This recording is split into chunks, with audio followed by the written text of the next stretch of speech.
रिया मुंबई के एक luxury office में लेट नाइट काम करती थी।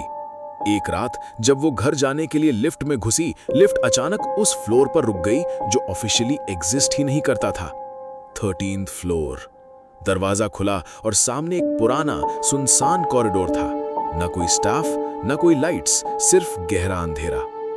फिर उसने एक आदमी को देखा, फॉर्मल सूट में, लेकिन उसका चेहरा आधा जला हुआ था। उसने कहा, तुम्हें यहां नहीं आना चाहिए था। रिया को पता चला कि सालों पहले इसी फ्लोर पर आग लगी थी।